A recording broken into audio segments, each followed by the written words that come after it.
అందరికీ నమస్కారం. నేను మీ వినూతా కోట. తెలుగింటి ఆడబిడ్డగా మీడియా ద్వారా రాష్ట్ర ప్రజానికానికి, శ్రీకాళహస్తి నియోజకవర్గ ప్రజలకు, నాతో పనిచేసిన మా జనసైనికులకు కొన్ని విషయాలు తెలియజేయడానికి మీ ముందుకు వీడియో ద్వారా వస్తున్నాను. మనసు నిండా పుట్టెడు బాధతో మీ ముందుకొచ్చాను.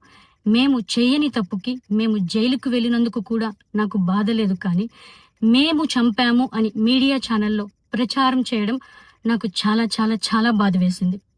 అతని చావులో మా ప్రమేయం లేదని గౌరవ కోర్టు భావించింది కాబట్టే నాకు 19 రోజుల్లో బెయిల్ వచ్చింది.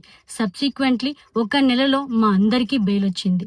మేము ఫారెన్లో లక్షల జీతాలు వదులుకొని రాజకీయాల్లోకి వచ్చింది ప్రజలకు సేవ చేయడానికి, కానీ మనుషుల ప్రాణాలను తీయడానికైతే కాదు. అలాంటి మనస్తత్వం మాది కాదు.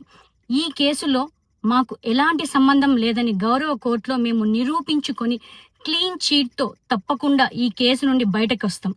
ఈ కేసు చెన్నై కోర్టులో విచారణ ఉన్నందున నేను ఈ కేసు గురించి ఇంతకు మించి మాట్లాడకూడదని మా లాయర్లు నన్ను సూచించారు. మేము ఏ తప్పు చేయలేదు. నిజ నిజాలు ఆ దేవదేవుడికి, శివయ్యకి తెలుసు. ధైర్యంగా పోరాడతాం. నేను జనసేన పార్టీ అధినేత శ్రీ పవన్ కళ్యాణ్ గారిని కలవడానికి ట్రై చేస్తున్నాను కాబట్టి ఇన్ని రోజులు మీడియా ముందుకు రాలేదు. మేము ప్రస్తుతం చెన్నైలో ఉన్నాము. త్వరలో నా పైన జరిగిన కుట్రకు సంబంధించిన వీడియోలతో, ఆధారాలతో మీడియా ముందుకు వస్తానని తెలియజేస్తున్నాను. న్యాయం ఎప్పటికైనా గెలుస్తుంది. ఖచ్చితంగా న్యాయం వైపు ప్రతి ఒక్కరు నిలబడతారని భావిస్తున్నాను. సత్యమేవ జయతే. జై హింద్. మీ వినూతా కోట.